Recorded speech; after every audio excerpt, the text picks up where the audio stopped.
கண்ணன், நீங்கள் கூறியது போலவே மற்ற நடிகர்களுக்கு இல்லாத ஒரு கூட்டம் நடிகர் விஜய் வரும்போது இருந்ததை நம்மால் பார்க்க முடிகிறது. நீங்கள் கூறினீர்கள் ஒரு 200க்கும் மேற்பட்ட மக்கள் அங்கு கூடியிருக்கிறார்கள் என்றால் அதில் 100க்கும் மேற்பட்டவர் பத்திரிகையாளர்கள் இருப்பதை நம்மால் பார்க்க முடிகிறது. 200 பேர் இருந்தால் அது 100 பேர் பத்திரிகையாளர்கள் தான் இருக்கிறார்கள், அவர் நெருங்கி இருக்கிறார்கள். கூட்டம் கூடிய பிறகு நடிகர் விஜய் வந்தாரா அல்லது விஜய் வந்த பிறகு கூட்டம் கூடியதா என்ற கேள்வியும் கூட நீங்கள் பேசும் போது எழ தோன்றுகிறது. 2 விடயங்கள் இதில் பார்க்கப்படுகிறது. ஒன்று, மற்ற நடிகர்களை பொறுத்தவரையில் வெறும் நடிகர்களாக மட்டுமே தற்போது வரை இருக்கிறார்கள். ஆனால் விஜயை பொறுத்தவரையில் உச்சபட்ச நடிகர், அதோடு சேர்ந்து ஒரு அரசியல் கட்சியும் தொடங்கியிருக்கிறார். எனக்கு 2 வழிகளில் அவருடைய அந்த கூட்டம் வந்திருக்கிறது என்று எதிர்பார்க்கலாம். அவர் பெரிய எதிர்பார்ப்பை ஏற்படுத்தியிருக்கிறார் அவருடைய வருகை என்பது.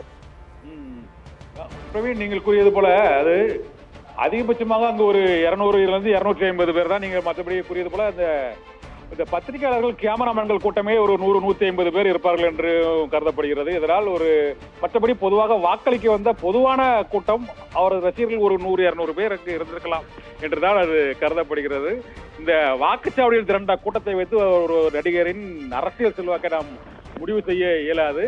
இருந்த போதிலும் இன்றைய வாக்குப்பதிவின் போது நடிகர் விஜய் வாக்களிக்க வந்த போது அவரது வீட்டிலிருந்தே அந்த காட்சிகள் ஊடகங்களில் நேரலை செய்யப்பட்டதும் வாக்குச்சாவடிகளில் திரண்டிருந்த ஒரு 200க்கும் மேற்பட்ட பத்திரிகையாளர்கள் மற்றும் கேமராமேன்களின் கூட்டமும் அதில் கணிசமான அளவு இருந்தது என்பதை நாம் மறுக்க முடியாது. பிரவீன், இருந்த போதிலும் விஜய்க்கு குறிப்பிடத்தக்க ரசிகர்கள் இருக்கிறார்கள் என்றாலும் அந்த நீலாங்கரை வாக்குச்சாவடி என்பது நகரிலிருந்து கொஞ்சம் புறநகர் பகுதியில் இருப்பதால் பெருமளவில் அந்த நண்பகலில் வாக்களிக்க வாக்காளர்கள் பெருமளவில் திரண்டிருந்ததும் அந்த கூட்டத்திற்கான காரணமாகவும் கூறப்படுகிறது.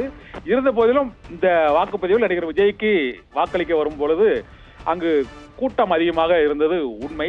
ஆனால் அந்த நெருக்கடி மற்றும் அந்த நெரிசல் ஏற்படுவதற்கு இவ்வளவு கூட்டத்தை அந்த காவல்துறையினரும் மற்ற பாதுகாப்பு ஏற்பாடு செய்த தேர்தல் அதிகாரிகளும் எதிர்பார்க்காததும் ஒரு காரணம். பிரவீன்.